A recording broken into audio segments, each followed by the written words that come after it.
Pretty brown skin, pretty light skin, pretty dark skin. I see African written in your DNA. Hella choco melanin from the motherland with your black skin. Never should you want it any other way. First things first, I'm blackity black, black. I'm blackity black, black. I'm blackity black, black. If you don't like that, you wackity whack, whack. You wackity whack. I said what I said, and that's that. Hey y'all!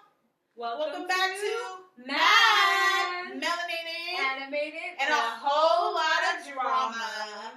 This episode on Black History Month, we will be talking about colorism. Colorism. It's a prism. I don't know. Okay. Colors, rainbows, it rhymes. Okay. No, that makes sense. Okay. So, if we're going to discuss colorism, what does colorism mean to you? Colorism to me is basically the difference in treatment that people face of different shades of black. Yeah.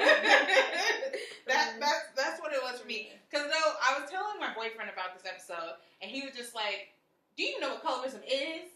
I was just like, because he was also saying colorism wasn't a thing. I was like, "No, it's a thing," and he was like, "Define it." And I was like, "Well, to me," and then he was like, "Oh, you're right, it is a thing." I was like, "Yeah, I know you lived it." Yeah, I used to probably never paid attention. Right. You know, just thought, but some people just don't be paying attention. Just thought maybe it was like a racist thing. Mm-hmm. But not realizing that it might not even be a racist thing, but it could be a colorism thing. Yeah. You know what I mean? I don't necessarily have a personal definition of colorism. Like, colorism to me is literally what it's defined as. Mm-hmm. So, the definition of colorism is prejudice or discrimination that favors people with lighter skin over people with darker skin.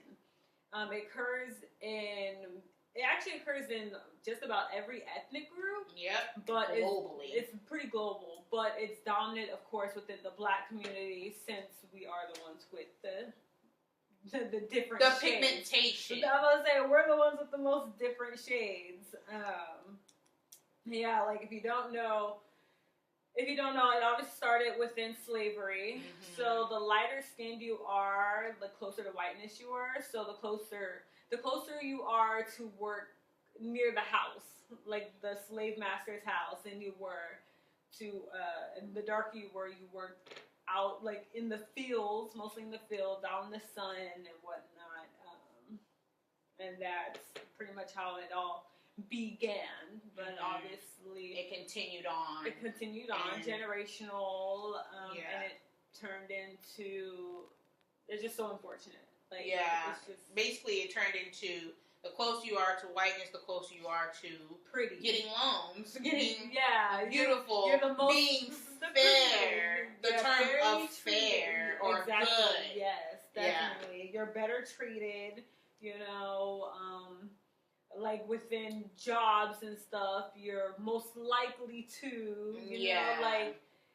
And mind you, and I also would like to note that colorism isn't only about skin tone, but it's all things that involves, and that's hair as well. Especially as a woman with 4C hair, which will be considered the bad hair.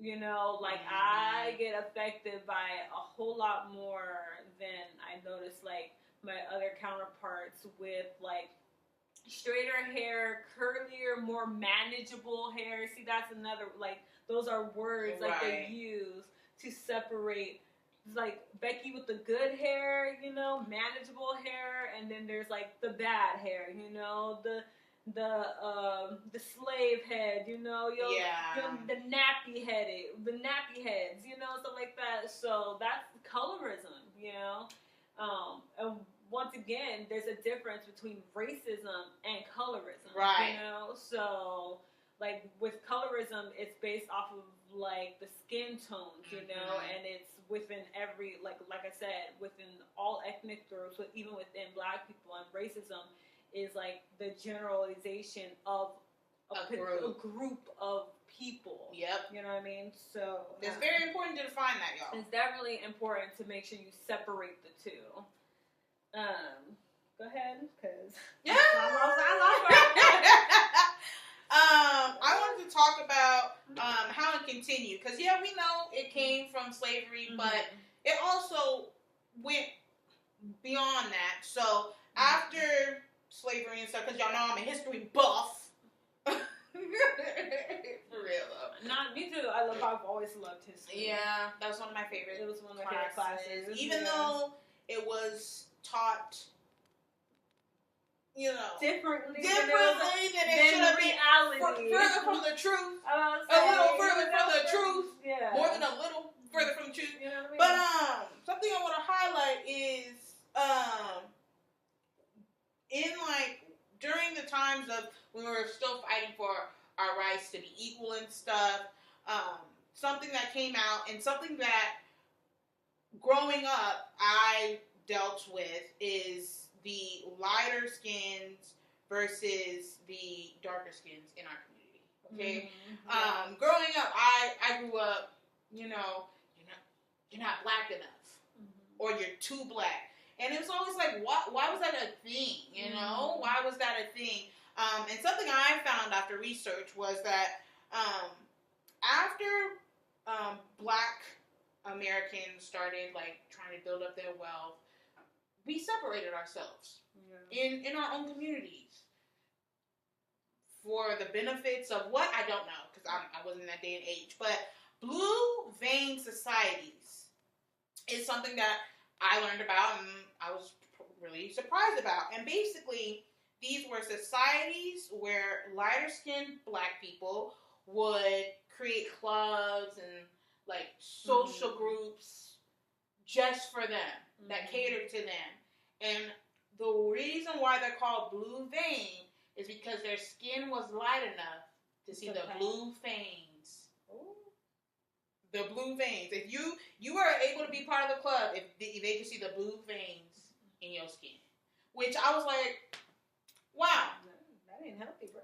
That ain't healthy, and I was like, really, something like that.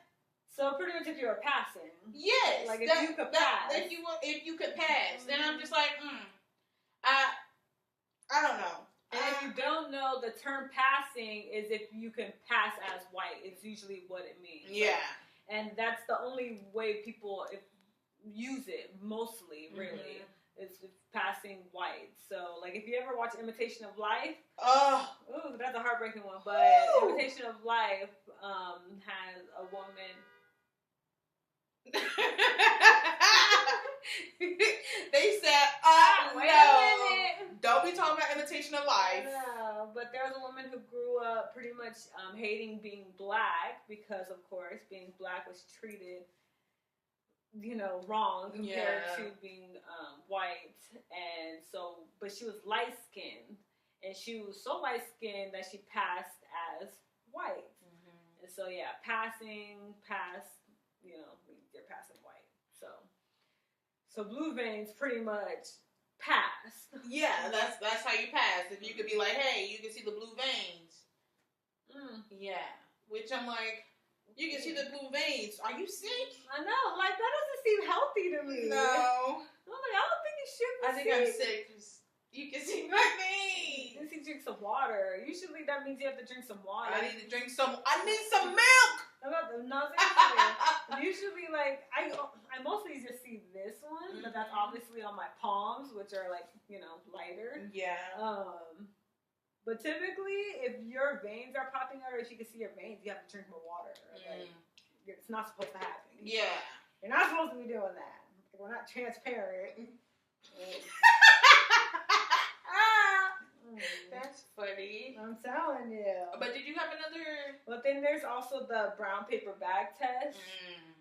So brown paper bag test is when you take a brown paper bag, and if you're if you're darker than that, obviously, that means what that means. But if you're lighter than that, usually you get to you get to go to the white things, do the white things and stuff, because that just means you're tan. You know, like that's when you get the good privilege because you're tanned if you're lighter than that. You know, so. Speaking of the brown paper bag, I wanted to talk about skin lightening. So that has been a I'll say controversial issue, I feel like, in the Black community. As someone who had to learn to love her skin, just because growing up, you know, you didn't see many girls that had my type of pigmentation. You know, they were all lighter skinned. I'm grateful that I've never bought into that industry of skin lightening. I'm really grateful for that. But yeah, I understand where this industry came from, but I also feel like as Black women, educating younger Black girls especially, we need to honestly take this industry down, because seriously, it's not healthy. It's not, and you know, it was definitely not us that started. You know, it's not us who created this stuff. It's the others who did to either lighten their skin so that way that they don't get closer to looking like us. You know, and selling it out to, and you know, it's very, very popular in the Asian community. Yeah, I'm not surprised. Like, it's super popular. Like, skin lightening is super popular in the Asian community. They want to be fair skinned so bad. I don't like that term. I don't, you know. That term, fair skin? No. I don't like that term, because it's not. It's not fair. It's another colorism term. Yeah, because if you want to talk about fair, when I hit the sun, baby, you want to talk, ooh. That golden hour? That gold, ooh. I'm telling you. You would swear I got golden flakes on my cheeks. Which we do. We magic for a reason. No, for real. Yeah. I'm telling you, I saw like a short like video. I think it was on Facebook or something, but it was a girl who. No, it was a guy. It was a guy who was obsessed with lightening his skin. He was obsessed with it, like because he realized like the more he lightened, the more he was getting treated better, and he was a dark skinned person. Yeah, and he would use it consistently, like every hour, reapplying it. He had to make sure his skin was getting lightened and lightened because he saw that he was getting treated better, and then eventually he realized that this is too much. Like, I am doing the most for what? Like I guess he just started to love himself more. Yeah, you know? like my thing is, if you're surrounded by people that are going to treat you horribly or not even fairly because of your skin, you don't need to be around those people. You need to be around that. Those people are not. They're not for you. They're not for you, and they're not good people, and they will be judged. Like, and I also understand, and this is not attacking people of lighter skin or who are of light, but I don't understand how someone who's already close to being lighter wanting to lighter, because Twilight vampires are not attracted to me. Like, when you look like that, I'm worried for you. You look sick. I'm so sorry. I'm so sorry. If you can't walk into the sun, there's something wrong. Like, pale and pasty, I'm so sorry. Can I get you anything, bro? Because what's wrong? What is wrong? I'm so sorry. I don't. That's not healthy to me. It's not healthy. It's not. And I know, like, me personally, like, growing up, I didn't like being Black. And because, like, everyone I was around was lighter. Mind you, everyone I grew up around they weren't even white. They were, but they were caramel. They were lighter than me. Yeah. You know what I mean? And not only was I getting joked on by my family members, but then being treated badly by these students and stuff. And that's kids a are lot. cruel.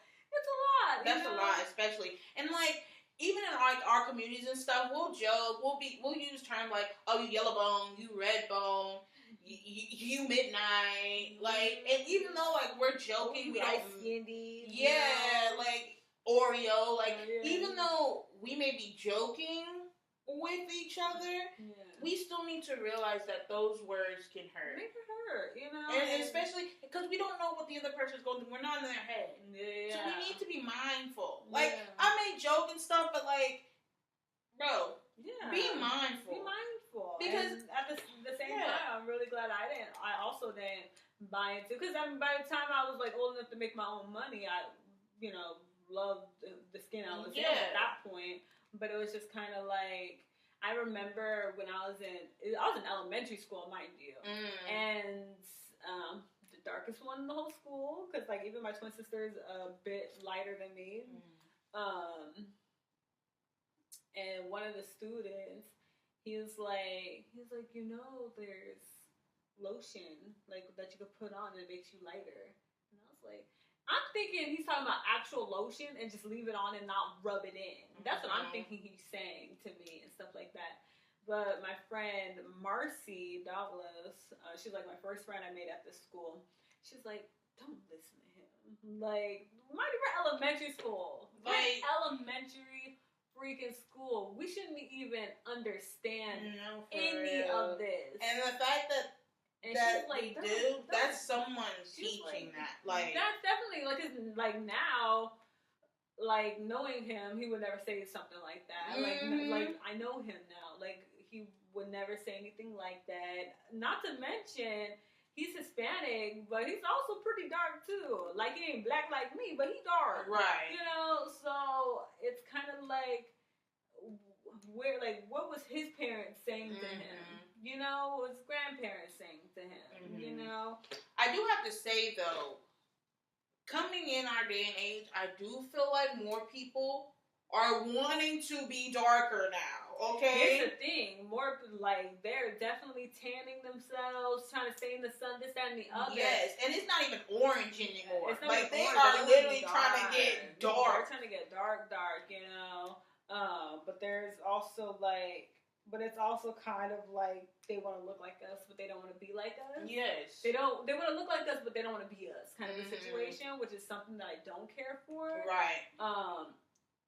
I don't know if you ever experienced where someone who like tans up, who gets real tan, and they're like, man, I was almost as dark as you. Oh yes, I cannot stand that comment. That happened a lot in high school, especially the girls, the light girls that would go tan. They'll be like, I've been out in the sun. Look, I'm almost the same cone as you. Like, don't do that. Yeah. For people that have that are like, oh, what? That's rude as fuck, y'all. It's super rude. They're like, no. I was born with this, okay? And I will have this till the day I die, okay? Do not compare your tanning and your machine alternating skin correction, whatever stuff, to my pigmentation. That is fucking rude. Yeah, I had my old boss was like, because she was like, I used to tan so much. She was like, I tanned a lot. Like, I'm just like, oh, seriously? She's like, yeah, I used to tan all the time. Like, so, like, I mean, I was in that tanning booth. I was like, I looked as dark as you do. And I'm like, I was like, yeah, I'm sure you did it. And she's like, I did. And I'm like, I'm pretty positive you didn't look like me. I can tell you did not look like me. Ooh, Lord. You probably look burnt, but you didn't look.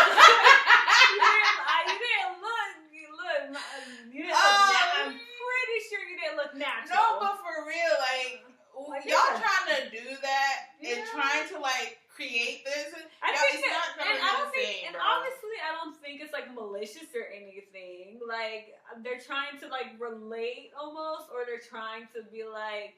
Or maybe that's their way of trying to show love for the darker skin.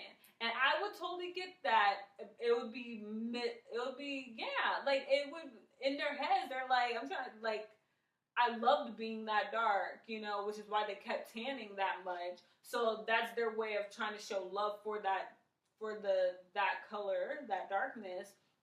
Though it might be misleading, or maybe they're not thinking it through. Yeah, they're obviously not thinking. But I don't think But they definitely, I can tell you that my old boss who said it to me definitely wasn't trying to be like malicious with it. You know, it was because she loved tanning. She loved, like, Guidos stay in the tanning booth, you know, because they love looking darker. Like, they don't care to look pale. Yeah. You know, so, like, you know, some people love that dark skin tone, you know, others, you know.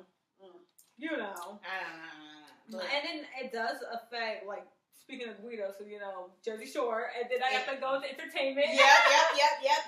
Like, colorism also affects our entertainers, you know? Like how we said, colorism it affects people, period, especially darker skinned people, as far as our jobs go, as far as how we get treated out in the world, because we definitely get treated a lot worse than those lighter skinned of us. Who are also black, though. You know what I mean? And so, like, you know that within... So, like, if you remember, TV always had that token black person, right? But if you really think about it, those token black people were people who were, like, half black.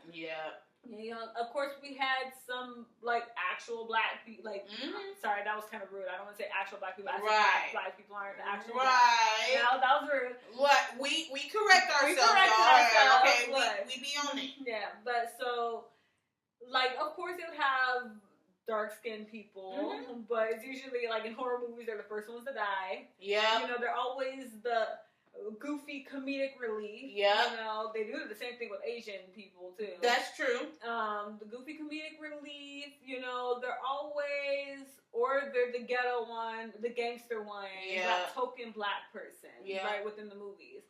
And stuff like that. Now that they're at, but when time started going and they're like, people are calling for diversity, they want diversity in colleges and stuff. Notice who's on their brochures up front. It's always those who are black, but they're lighter skinned. You know, and it was the same thing with TV and jobs, and it's always that.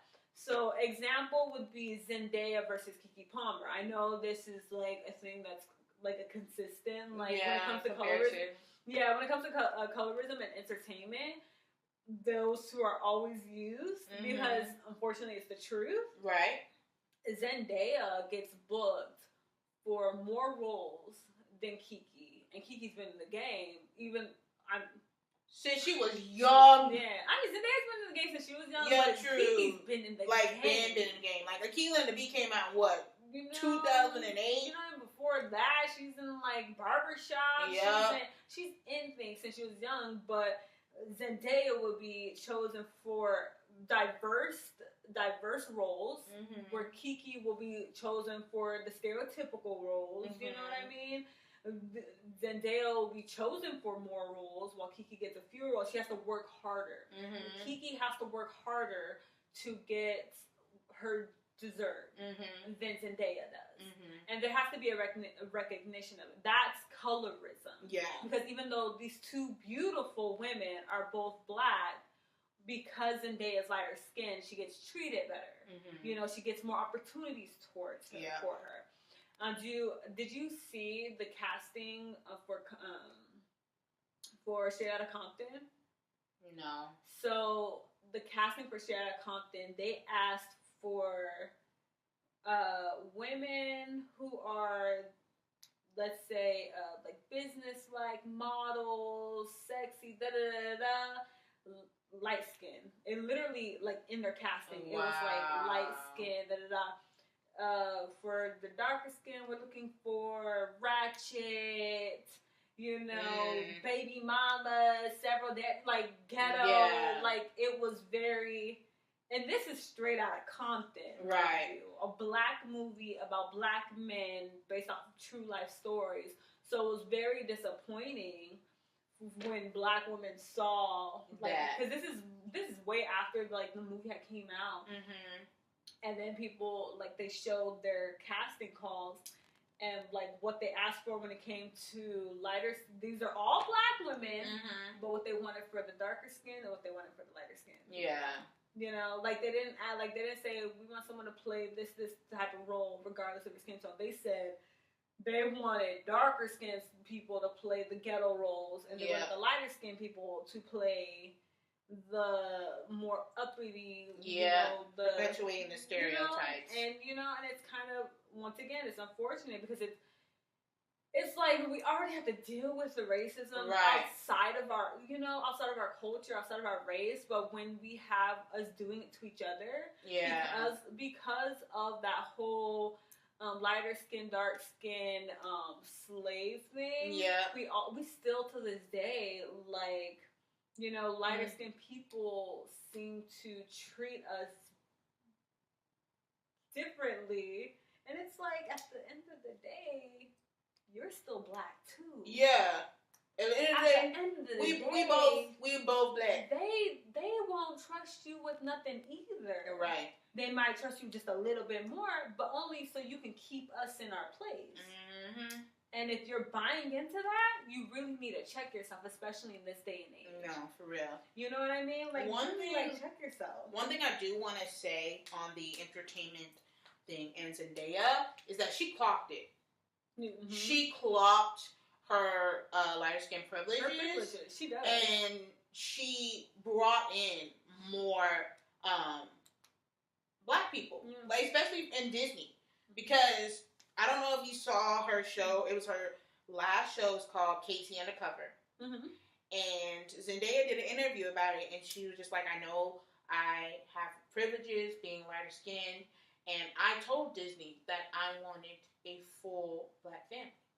Because they wanted to do something else. The whole stuff. Black and white, because she's black and white. Yes. Yeah. And she was like not having it. And I have to applaud her for that. And I think more people should acknowledge their lighter skin privileges and help us combat colorism. Because it started off with us being divided. Yeah. And we can only combat colorism by us coming together. And I always say it starts with the people with the privilege. Yeah. You know what I mean? Because it's the same thing with racism. Unfortunately, we as the race that's being oppressed can't fix racism because we're the ones that it's being hated on. So of course we got a lot to hoop and holler about. Right. So the people who are least affected by it should be the ones to speak up against it about it. You know what I mean? And it'll be the same thing, like you're saying, like those of lighter skin needs to, like, not only don't just recognize, like, because we can recognize all day long. Right. I stay recognizing because I have to. Mm-hmm. You know what I mean? So don't just recognize that you're lighter skin, but do something about it. Right. You know what I mean? So that's what I definitely appreciate. Mm-hmm. You know, do something about it. You know,